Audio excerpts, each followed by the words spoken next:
internet did. Instead, they put it into some kind of a structure that suited the government here. They will have to do this very, very quickly because no one will understand, and there will be unforeseen consequences. And a million people started talking about this about a year ago. All the regulators, every second, right, because they know there's a problem here. He knows there's a problem here, and it won't serve him if, God forbid, a disaster happens. It would also damage his technology, of course. What do you think about all the language models we have today? We've talked about the whole issue of politics in artificial intelligence. Elon claims that the language model he's developing, Grok, is unbiased. That it has no bias, especially compared to other language models they use. What do you think about that? I think we see that there is some kind of bias in language models, like in any large scale system. There are inherent biases. Look, first of all, I can tell you it exists in everything in some form. There's nothing a human touches that is unbiased. Even the best journalists at some level will have some bias. There's no such thing. If a human has touched it in some way, and this is technology created by humans, there's some level of bias there, especially since it doesn't have prediction capabilities. And even if unintentional, it can happen because ultimately it feeds on data created by humans. So it might claim to be completely neutral, and it simply follows what's on the internet, and that's how it works. But let me challenge you today. There are countries operating on the internet to change public opinion, or there are elections with some kind of cyber warfare, giants between ports. We see this every time there's a port. So that's also true, right? So to say the data it feeds on is neutral is also not true. There's always a problem, but what I can tell you is that every model has its uniqueness, and that's what I like about it, by the way. I use all the models. Each one has its advantages. What does that mean? Grok has the unique ability to access X in a way that doesn't raise suspicion. It has capabilities to understand sentiment in real time about what's happening on the ground because of its access to X, due to what is called the nature of X. Google has its relative advantage, the search engine, and ultimately it has the heritage of all the years since they started in 95 to be famous publicly. They have access there in real time. To connect the two creates a kind of a space of understanding for various skills that are not so easy to reach. I'll give you an example.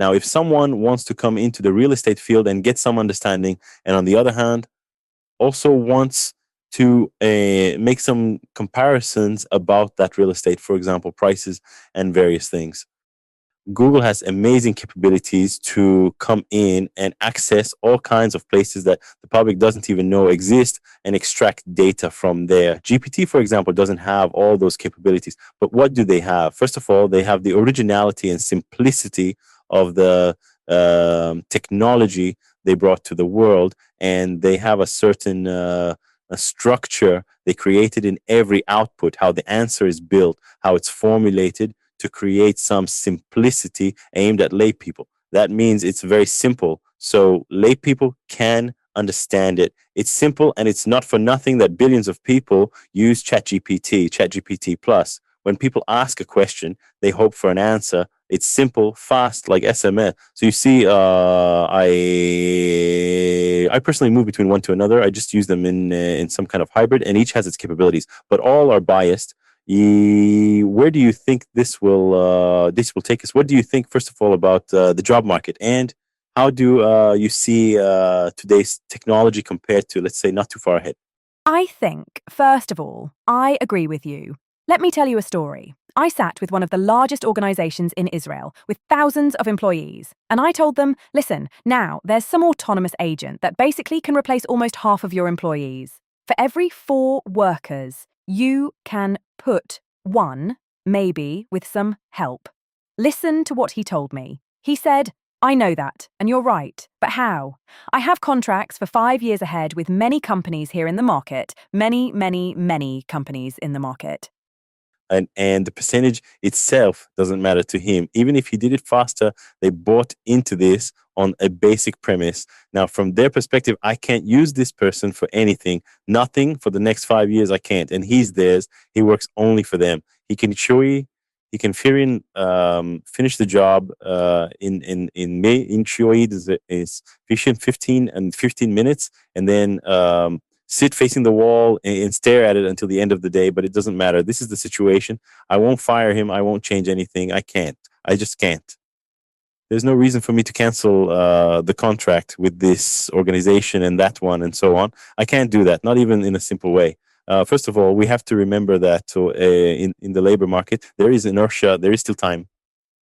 It's not it's instantaneous. There is someone who can do it in a second and a half, but all the big organizations have some inertia here, so it will be gradual. So it could be a transformation of 10% or 20%. Some companies lay off 20 or 30%. I even heard at the end, Microsoft for the first time is offering about 7% of its total workforce voluntary retirement, really early retirement. It's the first time a tech company is doing this. Usually, we always, always heard about this happening in big factories, in various industries. We never heard about this in tech, and rightly so. It suddenly changes everyone's perception. Like, okay, so what's going on here? And rightly so. So I don't think. I don't think. Look, I don't think that suddenly 50% of people will find themselves without a job. I don't think so. That's one thing. What I can tell you from all the projects I see, and this goes back to the beginning of our conversation, is that in every project I see, there is an opportunity to take all the employees who were irrelevant and soon will be, and already reassign them to new projects that are very relevant to the company's productivity going forward, because it's not, it's perceived as being about the employees, but that's not true, because ultimately before that you have to reset the company, meaning what is it going to do? The nature of work is completely changing radically, but also it's business, and that's what we do at Sasson AI. For example, we come into a company, we bring it to the head of the curve to understand what the new model is that will cause growth, because the existing one will no longer be relevant. That is, before firing employees, they need to come and start understanding what they are selling in the AI era that creates new growth. And this is relevant to almost all companies in the world. Some get hit first, some second, some third, and some fourth, depending on the industry or depending on what cloud decides to hit first and second. It's very simple. So basically, the company needs to think first about where it's going. Then when it starts moving in a different direction, it will need to reassign employees to various places. For example, you might have heard that Salesforce a week or two ago announced that they are starting to rebuild their product, really dismantle it. Instead of Salesforce being mainly used by people, it's a huge complex system. Those who wanted to use it before, now they're going to build their entire product aimed at AI agents, not humans. I think we're going to see this a lot in the next year or two. Many products will be targeted at agents rather than humans. This is two crazy things. I totally agree with you.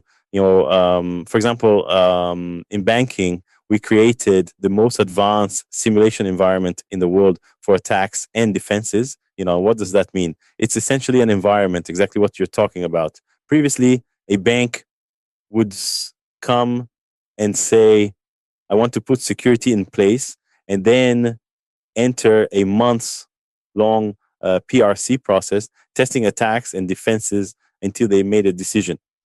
We created the most advanced environment today in the world where defenders and attackers operate, and the bank brings its API, and an agent alone takes it, installs it, secures it, generates reports, shows attacks, shows defenses, shows products that can protect, and everything is 99.9% automatic.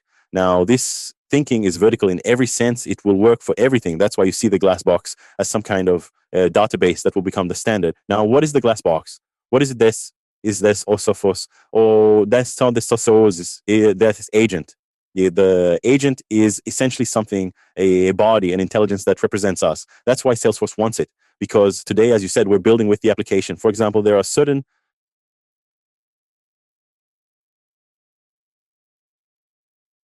like going to the app store. So I need to do that manually, and everything else it does by itself, right? So imagine now, when I integrated with Salesforce, almost everything, an agent with basic computer vision knows, knows to open browsers, open software, receive instructions from me in various ways, and can do all the actions for me. Sometimes it will come and bother me with requests for various permissions and signing many things. That's fine. I'll do it. And also, it would do that by itself very simply. On the other hand, if they don't allow the agent to do it, it requests a stop. And if it were allowed to do it, if it received all the details, it would do it by itself. Simply, Apple doesn't allow it because it identifies it as an agent. So basically, we have representatives. Now you have agents working for you. They know exactly what they need to do. It's probably better than any human. This is reality. It's wonderful. Why work hard? Maybe for the first time in humanity, we won't need to work more than 40 hours a week, say 3 family days. We'll see what happens. Not bad at all. Someone said we were born to work 5 days a week from 9 to 5 in an office. Nobody said that. No one said that. But the question is, do we know if we'll be working 5 days a week? Work brought us here in general, worldwide. People think Microsoft is invulnerable, but it's not invulnerable. Why is there this 7% voluntary attrition? Microsoft is facing a very difficult problem today, and I'm sure they will succeed and overcome it, and I believe they will come out stronger. For the first time, their OS is at risk. Exactly what happened to Google 2 years ago when ChatGPT came out. Suddenly, Google held emergency meetings because they were really in danger. For the first time, something happened. Also, regardless, almost no one searches on Google anymore, and a large percentage of their business model is search. That's the tour. That's right. That's right. You can take someone searching on Google. From time to time, when needed. You're already doing it as a way of life. In fact, their Gemini AI at Google Search had an emergency meeting, went into crazy stress mode, and closed the gap. They came out even bigger from it. The same thing is happening with Microsoft now. For the first time in its history, Microsoft is in a situation where its operating system, specifically the kernel it created and the user interface we all grew up with, is being replaced by agents. This changes everything about how it looks and works if I do it for you.